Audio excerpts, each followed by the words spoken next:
నమస్కారం ఈటీవీ 360కు స్వాగతం. ముందుగా ప్రధాన అంశాలు.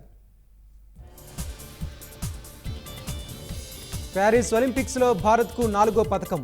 స్పెయిన్పై విజయంతో కాంస్యం దక్కించుకున్న హాకీ జట్టు.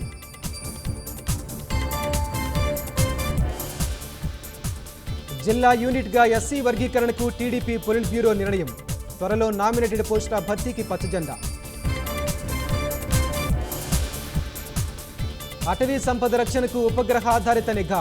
ఏపీ కర్ణాటక పరస్పరం సహకరించుకోవాలన్న పవన్. కృష్ణానదిపై ప్రాజెక్టులకు జలకళ. ప్రకాశం బ్యారేజ్ నుంచి భారీగా నీటి విడుదల.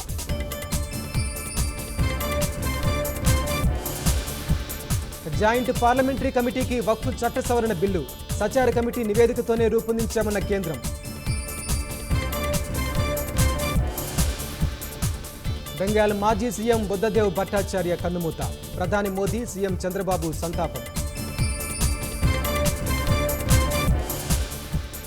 9వ వడ్డీ రేట్లు యథాతథంగా ఉంచిన ఆర్బీఐ. చెక్కుల క్లియరెన్స్ను గంటల వ్యవధికి తగ్గింపు.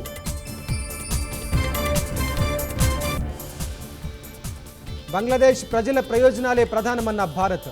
మైనార్టీలపై దాడులను నిశితంగా పరిశీలిస్తున్నట్లు వెల్లడి.